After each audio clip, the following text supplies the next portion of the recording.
Bonjour, ici Hello Bubio. Si je vous fais cette vidéo, du coup c'est pour vous parler de mes dernières lectures. J'en ai pas fait encore beaucoup, mais je profite qu'il y ait enfin un peu d'éclairage parce qu'il a fait très sombre cette dernière semaine. Donc je vais pouvoir vous parler des Gardiens des Cités Perdues, qui est une BD comme vous pouvez le voir, mais qui est adaptée d'un roman, enfin de plusieurs romans, même d'une grosse saga jeunesse qui porte le même nom et qui est en 12 tomes si je me crois pas. Quand je l'ai vu sortir en BD, je me suis dit yes je vais pouvoir lire en BD parce que oui, je suis un peu de ces feignantes. Je lis, comme vous le voyez bien autour de moi, énormément. Mais quand je vois qu'il y a des adaptations en BD, je peux pas m'empêcher de foncer dessus pour regagner un maximum de temps parce que je n'arriverai jamais à tout lire dans ma vie. Donc voilà, pour savoir à peu près de quoi ça s'agit, puisque c'est quand même une énorme saga jeunesse, je m'étais dit ça serait pas mal que je commence la BD un peu comme Nevermore pour voilà, pouvoir en parler et savoir de quoi on parle quand on s'adresse à moi en me demandant quelque chose dans ce genre-là. Donc, Gardien de la Cité Perdue, ça me fait énormément penser à Tara Duncan ou ce genre de vibe là. C'est l'histoire d'une jeune femme qui se considère humaine mais qui depuis ses 5 ans se rend compte qu'elle est capable de lire dans les pensées, donc elle se marginalise énormément, elle n'arrive pas à se faire d'amis, même dans sa famille elle ne se sent pas à sa place et vers ses 12 ans, un jeune homme va débarquer dans sa ville où elle vit, à San Diego, et va lui dire que c'est bizarre qu'elle ait les yeux marrons parce que normalement ils ont tous les yeux bleus dans son espèce, et il va lui faire comprendre que lui aussi il est comme elle, il est télépathe et il est un elfe. Donc ça veut dire qu'elle aussi, malgré le fait qu'elle ait les yeux marrons, ce qui est très étrange, parce que tous les elfes ont les yeux bleus. Donc il va la ramener dans différentes villes pour lui montrer que ça existe bien. On a Atlantide et je sais plus trop combien d'autres villes. Ça c'est un univers que j'ai pas trop compris. Je pense que dans les romans c'est bien mieux expliqué, parce que dans la BD, même si à chaque fois qu'on change de lieu on nous met le nom, je comprends pas ce que c'est, pourquoi c'est là et tout, donc voilà. Ce sera des petits bémols peut-être que je mettrai à la BD.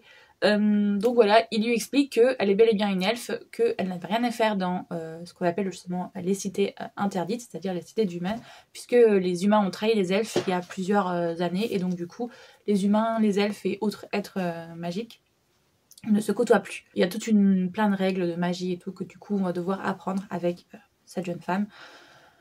C'est assez perturbant, je vous avoue, comme je viens de vous le dire, quand on rentre dans l'univers, on n'a pas toutes les clés, on apprend petit à petit avec elle à comprendre de quoi on nous parle, et là où je pense le roman prend son temps de nous expliquer, là la BD ne prend absolument pas le temps. On est vraiment téléporté de lieu en lieu sans comprendre ni pour qui ni pourquoi. J'ai bien aimé cette lecture, hein, ça m'a permis de rentrer dans l'univers comme je vous ai dit, sans avoir à me taper tous les 12 tomes. En sachant que là, de son jeune avis, voilà, c'est le volume 1 partie 1, donc peut-être qu'en fait ils vont faire chaque tome, vu que c'est quand même des grosses bricasses, un peu à la Harry Potter si vous voyez. Peut-être que chaque tome ils vont les diviser en plusieurs parties, histoire de justement pouvoir approfondir, comprendre où on en est et pourquoi on en est arrivé là. Mais j'avoue que je suis pas spécialement emballée, voilà. Un peu comme Nevermore pour le moment, je comprends pas trop la hype, mais on verra bien ce que ça donne par la suite. J'avais dit l'an dernier que j'essaierais de me refaire une grosse saga de manga. Par exemple, l'année dernière, je m'étais fait les Naruto pour pouvoir me remettre à la page et savoir enfin la fin. Parce que j'avoue que quand j'étais jeune, j'ai commencé énormément d'animés en les regardant sur la télé ou même sur internet. Et je ne les ai jamais finis. Donc là, j'aimerais bien me bouger un peu le popo et finir au moins des grosses sagas qui pour moi sont marque d'intérêt. Donc l'année dernière, j'ai fini Naruto. Je l'ai refait totalement en complet pour bien me resituer parce que ça datait vraiment de quand j'étais toute petite. Cette année, j'avais hésité entre One Piece et Fairy Tail. J'avoue que je me suis plus branchée sur Fairy Tail en premier parce qu'il y a beaucoup moins de tomes. Je crois qu'on est à 68 si je ne me trompe pas. Et en regardant bien, du coup je suis allée voir à la médiathèque, j'étais rendue quand même vers la fin. Donc je me suis dit, je finis Fairy Tail, et quand je finis Fairy Tail, je pourrais peut-être passer à One Piece après. Parce que One Piece, faut avouer, quand il y en a 100 combien, 105 102 105 je sais plus, enfin bref. Alors que des Fairy Tail, je crois qu'il y en a 68. Donc, et encore Fairy Tail, je crois, est terminé, alors que One Piece ne l'est pas terminé. Donc voilà, je m'en suis repris et j'ai bien avancé. J'étais rendue, alors, en fait, normalement, officiellement, au niveau de l'animé, où j'en étais rendue, parce que je l'ai fait en plusieurs phases. J'ai commencé à le regarder quand j'étais jeune, j'ai continué adolescente, et l'année dernière, j'en avais regardé encore une dizaine d'épisodes avec mon ex-compagnon. Mais là, du coup, je voulais savoir à peu près où on était situé. Donc, j'étais située à peu près, ces deux-là, quand je les ai lus, j'avais déjà vu l'animé. Mais j'ai voulu les relire pour me remettre bien dans la tête ce qui se passait. Et donc, voilà, ça, en gros, là, on a du nouveau. Parce que là, on a la fin du combat que je n'avais pas encore vu. Et là, on arrive sur un nouvel arc que je viens, du coup, juste de commencer. Comment vous dire que c'était un peu compliqué de se remettre dedans. Enfin, compliqué non, parce que comme je viens de vous le dire, ici j'avais déjà vu les animés. Mais quand je me suis remis ici, j'étais en mode pourquoi ils font ça? Pourquoi ils font ça à mon petit cœur? Parce que qui dit nouvel arc dit encore nouveau méchant à combattre. Et là on a la dissolution dans le tome 49 ou 50, je sais plus, de la guilde. Tout simplement, le maître Makarov décide que le danger est trop grand et que du coup, bim bam boum, on détruit la guilde parce que elle ne saura pas faire face. Donc, on a tout un tome où chacun part de son côté et vit sa vie. Et on a une Lucie, un Natsu qui vont se retrouver et qui vont dire il faudrait peut-être qu'on refasse la guilde. Et donc là, on arrive au tome 50, 51, 52, où on a une nouvelle arc justement avec un nouvel ennemi qui... voilà, on en a un peu marre, hein, c'est toujours le même bordel, les élèves, je commence à en avoir par-dessus la barbe. Par contre, on a de plus en plus de révélations et ça, j'aime beaucoup. Est-ce qu'on en parle? Je vais vous montrer des petits trucs quand même qui... J'ai pas pu m'en empêcher, j'ai été obligée de réagir en voyant ça. Voilà. Quand j'ai vu ça, quand j'ai vu Grey en méchant, j'étais en mode pourquoi vous faites ça, mon petit cœur, ça va pas? Non mais oh. Et par contre, quand j'entends tout un tome pour revoir enfin ma petite Erza, parce qu'on l'avait pas vu de tout le tome, j'étais un petit peu triste. Après, je vais pas vous mentir, j'aime beaucoup. Là, on est du coup dans pas mal de retrouvailles et tout. On a aussi des révélations. J'étais très surprise de découvrir certains liens de parenté entre certains personnages. J'étais en mode, pardon, vous avez fait ça? Vous avez osé? Mais voilà, j'ai bien aimé et du coup j'ai hâte de lire la suite. Si je suis au tome 52, j'en ai encore 3. Hein. Je les ai pas encore lus, donc évidemment je peux pas vous faire le bec, mais j'en ai encore 3 qui me restent jusqu'au 55 je crois. Et donc je vais finir là pour ce mois-ci, je pense. Je vais me mettre genre maximum 10 tomes parce que sinon je vais poncer ça et je vais pas lire le reste des choses qui sont dans ma pile à lire. Donc voilà, on va rester sur eh bien j'avance cette lecture là. J'en suis très contente. Il m'en reste 3 tomes, comme je vous ai dit, pour ce mois-ci. Et le mois d'après, eh bien, j'en emprunterai 5 ou 10. Et le autre mois d'après, encore 5 ou 10. Comme ça, jusqu'à la fin. Et peut-être, je dis bien peut-être, j'arriverai à finir assez tôt les Fairy Tail pour me mettre cette année dans les One Piece juste après. Parce que One Piece, je dois le dire aussi, j'ai regardé du coup la série que Netflix a sortie. Ça m'a bien donné envie de m'y remettre dedans. Donc... voilà. Je vous reprends pour du coup continuer de parler des livres que j'ai lus. On va commencer tout de suite avec La Flamme du Destin, une réécriture du conte, enfin de la mythologie plutôt, d'Hadès. On est sur la saga Disney Villain de Serena Valentino, que j'ai le reste qui est juste ici là. On est du coup sur le dernier qui est sorti et je suis très mitigée. En fait, je commence à être déçue de cette saga parce que au début, il y avait quelque chose que j'aimais beaucoup, justement, on approfondissait énormément tout le background du personnage, et petit à petit, on voyait une trame se lier les histoires les unes aux autres grâce à des personnages, les étranges sœurs, et voilà. Mais le souci, c'est que là, ça prend beaucoup trop le pas pour moi sur l'histoire d'Hadès, et du coup, j'ai été déçue parce que je voulais voir... même si je connais extrêmement bien la mythologie, je voulais voir une réécriture justement de pourquoi Hadès est devenu comme ça. Et malheureusement, ce n'est pas ce que j'ai eu. J'ai surtout eu une suite des étranges sœurs parce que leurs deux destins sont étrangement liés entre Hadès et les étranges sœurs. Et voilà, du coup, ça a été assez décevant. Pour vous faire un peu le résumé, on est sur l'histoire de Circé, justement. C'est un peu dur de vous en parler sans spoiler, mais du coup les étranges sœurs avaient une sœur qui s'appelait Circé et l'ont perdue, et en gros pour la récupérer, elles ont fait un sort mais qui donne la meilleure partie d'elles-mêmes pour recréer Circé. Et donc depuis, les étranges sœurs sont évidemment des êtres abominables puisque elles n'ont plus la meilleure partie d'elles-mêmes. Et donc elles ont fait tout un tas de trucs horribles, et Circé du coup les a chassées, les a renvoyées dans l'au-delà, très clairement, pour qu'elles arrêtent de nuire à tout le monde.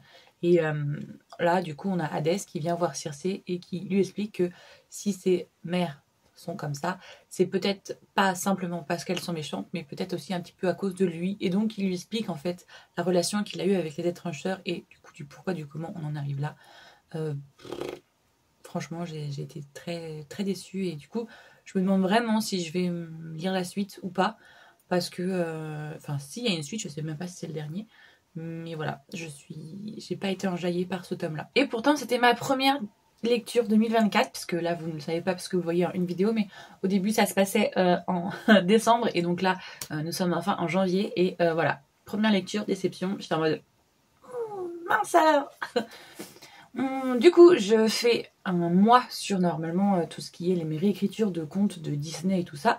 Mais j'ai mis sur Instagram un sondage pour savoir quelle était ma prochaine lecture. Et en attendant que les gens me répondent, eh bien, je me suis mis à lire un livre que j'avais acheté à ma nièce, que du coup j'avais vite fait commencer à lire, mais que je lui ai offert, donc du coup j'avais pas eu le temps de le finir. Et elle me l'a reprêté. C'est Viser la Lune. C'est l'histoire de ces 3 jeunes filles. Alors, on a celle-ci qui est en Guyane et qui est passionnée par tout ce qui est astronomie spatiale et tout. On a celle-ci qui est du coup dans Nouvelle-Zélande, si je me trompe pas, et qui, elle, est une hard gameuse, mais en même temps très girly, tuto beauté et tout. On a celle-ci qui vit au Québec, je crois, ou en tout cas à Canada, un truc comme ça. Oui, il y a Montréal, oui. Donc, elle, c'est plutôt la fille un peu ronde qui est diabétique, mais qui est très passionnée par tout ce qui est artistique, photographie, audiovisuel. Et on a celle-ci qui vit en France métropolitaine, à Lyon pour être exact, qui vit dans une famille d'origine maghrébine, mais qui est surtout à la fois une fan de pâtisserie et de sport, puisqu'elle fait des études pour devenir handballeuse, je crois, professionnelle. Voilà. Et donc, on a ces 4 filles qui vont se retrouver sur, en gros, comme un Twitter, parce qu'il va y avoir un hater qui va faire une réflexion à la con, et du coup, les 4 filles vont se mettre sur la personne en mode tais-toi, tu sais pas de quoi tu parles. Et une amitié va se lier comme ça à travers les 4 coins du globe. Et voilà, c'est super intéressant, surtout que ça parle de plein de visions de femmes et de filles différentes. Ça parle évidemment de racisme, de sexisme et de plein d'autres sujets. C'est hyper bien et je suis très contente de l'avoir acheté et que ma nièce du coup l'ait lu parce que je vais sûrement voilà, me procurer la suite. Parce que c'est une vision très moderne justement de la fille et de la femme que je veux que ma nièce perçoive. Donc voilà, très contente. Mais bon, malheureusement, comme c'est un roman jeunesse, ça se lit très vite. Donc j'avais envie de lire encore. Donc j'ai continué et j'ai fini du coup tous les tomes que j'ai à la maison de Fairy Tail. Donc le tome 53, 54 et 55. On est sur pas mal de révélations, mais on est surtout là sur une phase de combat dans un nouvel arc. Donc je pense que c'est l'arc Avatar, si je ne me trompe pas. Et voilà, on est là sur révélation entre la relation qu'on a avec Zélef et Mavis, pardon. Et après, on attaque les combats avec les autres. Et voilà, on a aussi une révélation. Zélef va apprendre des choses à Natsu. C'est cool. Et j'ai hâte de lire la suite pour voir où on va en arriver. Mais pour le moment, comme je vous dis, c'est surtout un nouvel arc avec des nouveaux méchants qui arrivent et des combats à répétition. Donc je vais attendre de voir la suite. Là, je suis au tome 55. Je crois qu'il y en a 68 en tout dans la série. Donc je pense, continuer et attendre de voir la fin pour vous donner un avis global sur la série, même si c'est une série qui me tient énormément à cœur parce que je l'ai regardée quand j'étais adolescente et je me suis tatoué un des personnages sur le bras. Donc c'est bien que cette série m'a énormément marquée. Mais voilà, pour le moment, je sais pas la fin, donc j'attendrai ça, parce que il y a sûrement des personnages qui vont pas bien finir, et du coup ça risque de me faire énormément de peine. Mais voilà, on va voir la suite. Et ensuite, après le sondage, du coup, eh bien, j'ai regardé qui était le vainqueur, et c'était Vilaine, donc c'est ma lecture en cours. Vous voyez, je suis à peu près à 50%. Vilaine, on est sur... Vilaine d'Arc Ascension, on est sur une réécriture, du coup, mais en fait, c'est ce qui se passe avant Cendrillon. On est du coup sur l'histoire de Javotte et Anastasie, comment elles en sont arrivées aux méchantes belles-sœurs que nous connaissons. Donc voilà. Franchement, comme vous voyez, j'ai commencé hier soir à 22h et j'ai fini genre à minuit. J'en ai lu la moitié, je l'ai poncé et c'était bien. C'était très bien. C'est bien écrit, les personnages sont bien approfondis, on comprend pourquoi elles pensent comme ça. Et ça ajoute une petite pierre à l'édifice, en fait, ça leur apporte un background et une profondeur que, évidemment, dans les Disney, on n'a pas. Et du coup, c'est ça que je recherche, moi. C'est pour ça que j'ai été énormément déçue dans celui-là d'Hadès, là, La Flamme du Destin. C'est parce que, normalement, c'est censé avoir ce genre-là. En tout cas, dans les premiers tomes que j'avais lus, c'est ce que ça faisait. Ça apportait quelque chose au personnage. Voilà, ça lui apportait un background en profondeur. Et c'était ça que je recherchais et que j'ai pas trouvé, là, dans celui-là d'Hadès. Alors que là, franchement, c'est tout ce que j'aime. Donc, je suis très contente et j'ai hâte... de le finir et puis de voir les prochaines, qu'est-ce qu'ils vont nous faire, lesquels personnages vont sortir. J'ai hâte du coup. Je peux pas vous donner pour le moment un avis plus que ça puisque je l'ai pas fini. Même si on se doute bien évidemment de la fin puisque tout le monde a vu Cendrillon, connaît en tout cas l'histoire de Cendrillon. Ça va mal finir pour elle. Mais bon, on le sait, même si on espère que ça se finit bien,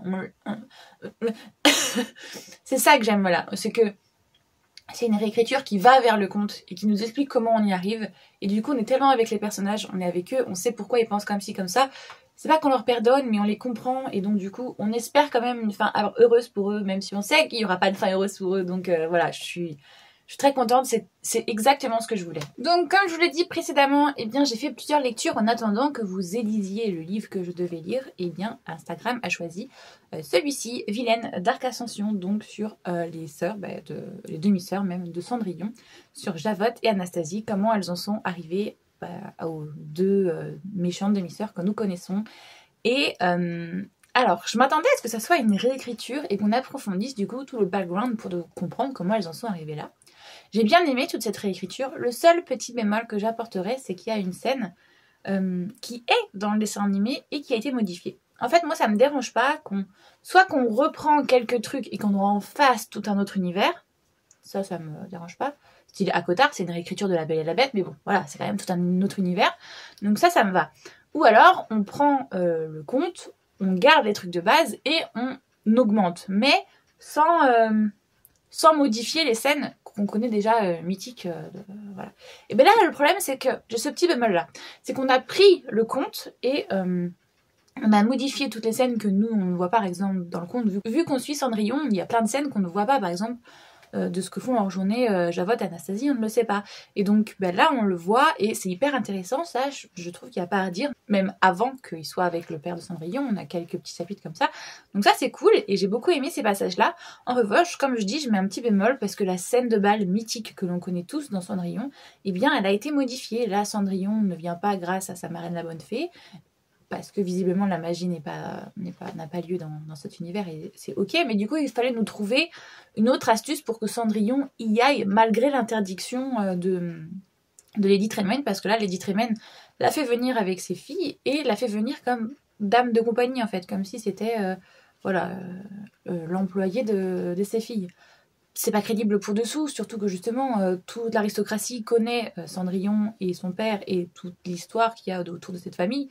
Donc c'était pas crédible de l'emmener comme dame de compagnie puisque tout le monde sait l'histoire familiale qu'il y a chez les Tremaine. Donc voilà, j'ai pas trouvé ça très crédible et du coup pas réaliste puisque ce n'est pas ce qui se passe dans Cendrillon que nous connaissons. J'ai l'impression de me répéter. Mais donc voilà. Mais j'ai bien aimé, c'est très bien écrit, on est bien en profondeur, on rentre dans la psychologie des personnages, comment celle-ci, Anastasie, est beaucoup plus rêveuse et elle espère juste le grand amour, alors que Javotte, elle, est très curieuse et du coup vous découvrir est très curieuse culturellement, intellectuellement et elle veut découvrir des choses. Donc c'était intéressant d'avoir justement ces deux personnages, comment ils sont approfondis et comment ils en sont arrivés à la fin évidemment à être les méchants demi-sœurs que nous connaissons. Et du coup la fin aussi elle est bizarre, elle est à moitié réécrite parce qu'on n'a pas la fin du Disney quand le prince vient la chercher, donc voilà, j'étais mitigée. Voilà, je savais pas trop quoi en penser. J'ai bien aimé, c'est une bonne lecture. Hein. Je l'ai préférée par rapport à La Flamme du Destin que j'ai lu juste avant, qui est aussi une réécriture de Disney. Et de mythologie grecque, parce que avant d'être un Disney, c'est quand même de la mythologie grecque. Mais voilà, je suis contente de cette lecture, mais pas totalement satisfaite. J'ai à peine reçu ces livres que je les ai directement lus. Je ne pouvais pas me retenir. J'ai reçu ces deux mangas-là, et donc directement, je les ai lus. Donc, My Happy Marriage, on est sur l'histoire de plusieurs clans qui ont des pouvoirs différents et qui du coup se marient entre eux pour être sûr que leur progéniture ont des dons. Le père de cette jeune fille du coup va se marier avec sa mère, mais qui a un don très rare, mais la progéniture ne va pas avoir de don, donc il va détester sa fille et quand sa mère va mourir tout simplement, il va se remarier avec une autre femme et avoir une autre fille avec elle et celle-ci du coup sera la chouchoute puisque voilà c'est la petite dernière et puis celle-ci de toute manière elle est considérée un peu comme Cendrillon, vous voyez, comme une domestique par sa famille, jusqu'au jour où un clan, le clan de celui-ci, va vouloir marier cet homme qui est plutôt infect, il faut le dire. C'est un militaire il est très froid, très distant et très agressif, et donc du coup ils ne vont pas vouloir marier leur petite chouchoute à cet homme qui est soi-disant brutale et tout et tout. Donc ils vont envoyer cette jeune fille en mode bah écoute, de toute manière on l'aime pas, donc autant qu'elle aille sous les griffes de cet homme-là. Et cet homme-là, malgré qu'il a refusé des tas et des tas de femmes, celle-ci, il va l'accepter parce qu'elle n'est justement pas comme les autres, elle n'est pas superficielle, elle est très gentille, très altruiste, très généreuse. Et donc du coup petit à petit une relation va se naître entre eux, même si c'est pas vraiment encore pour moi une relation amoureuse, parce que déjà c'est un mariage arrangé, et il y a des sentiments qui commencent à naître, mais voilà, on est très slow burn pour le moment les gars, le bisou on n'y est pas, hein. Et on est au tome 4, donc on se calme. Voilà, donc j'aime beaucoup cette histoire, et je suis contente d'avoir lu la suite. Dans ce là on est un peu en mode... les deux sont très surchargés et ont du mal du coup à se confier à l'autre. Alors elle a du mal à se confier à lui et il a du mal à se confier à elle, mais lui reproche de ne pas en gros assez s'appuyer sur lui, donc du coup voilà. Là on est aussi un peu sur lui qui enquête aussi pour voir justement les liens entre les différents clans et comprendre d'où elle vient et pourquoi sa famille l'a traitée comme ça et tout. Donc là il y a plusieurs petites sous-intrigues qui se mettent en place justement, et on va peut-être bien rencontrer enfin la famille de sa mère, et donc voilà. J'adore, mais je veux la suite parce que là j'en ai marre, j'aimerais bien qu'il se passe quelque chose enfin entre deux, tu vois. Ça commence à être lent. Ok, c'est de la littérature asiatique, mais faut pas abuser non plus, ok. Mon petit cœur d'occidental a besoin un peu plus d'action. Et ensuite j'ai lu Love Mix-Up tome 7, et oh là là, donc pour ceux qui ne connaissent pas, Love Mix-Up c'est une romance MM entre deux garçons. En fait il y a eu un quiproquo, ce jeune homme a emprunté la gomme d'une jeune fille, et sur cette gomme il y a écrit le prénom, il y a un cœur avec écrit Ida. Et quand il va faire tomber la gomme, le fameux Ida va récupérer cette gomme et va croire que lui est amoureux de lui. Mais non, en fait, c'est un gros quiproquo qui va se jouer. Les deux jeunes garçons vont décider du coup d'apprendre à se connaître, et de fil en aiguille, ils vont bel et bien tomber amoureux l'un de l'autre. Donc c'est une romance MM contemporaine assez shoot, mais pareil, très slow burn. Ah, j'en avais marre. Puis en plus, il y a des scènes justement où on arrive enfin à quelque chose. Et l'illustratrice, auteur, je sais pas si c'est une fille ou un garçon, c'est pas humain de nous faire ça. Vous voyez la scène de baiser, de nous mettre un livre devant eux en mode en toute intimité, et que nous on voit pas alors que ça fait genre des tomes qu'on attend ça. C'est pas humain, mais bon voilà. Et là c'est pareil, on est sur la relation qui commence à avancer et tout. Ils commencent à parler d'avenir parce que ils se rendent compte que oui, la fin des lycées approche, il va falloir parler d'université et tout. Est-ce que relation distance, pas distance. Donc ce tome là est intéressant, mais encore une fois c'est lent. C'est là à se mettre en place, et j'aimerais bien voilà, qu'on ait un peu plus d'action et que la relation avance plus, qu'on ait plus de concret, parce que là pour le moment les deux choux ils se sont embrassés une fois, mais voilà on est au tome 7 et limite se faire un câlin pour eux c'est beaucoup, tu vois, et je suis en mode oh non, pas ça. Donc voilà, j'aime bien, je vais acheter la suite et je vais continuer à lire, mais si vous voulez du smut et si vous voulez une romance qui démarre sur le chapeau de roue, c'est pas la bonne lecture qu'il faut qu'il faut hein. Donc voilà, j'ai adoré, mais je reste un peu sur ma faim. Je vais arrêter ce vlog là, j'espère que cette vidéo vous a plu. S'il y a des livres que vous avez déjà lus, n'hésitez pas, on peut en parler en commentaire. S'il y a des livres aussi qui vous font envie, on peut en parler, il n'y a pas de souci, l'espace est là pour ça. Moi j'espère que cette vidéo vous a plu, si c'est le cas, n'hésitez pas à liker, ça fait toujours plaisir, et comme je vous le dis tout le temps, ça aide au référencement, mais genre beaucoup. Et puis si vous souhaitez voir le reste de mes vidéos, n'hésitez pas à vous abonner. Moi j'espère que tout va bien pour vous, que vous faites de très bonnes lectures, et je vous fais tout plein de gros bisous.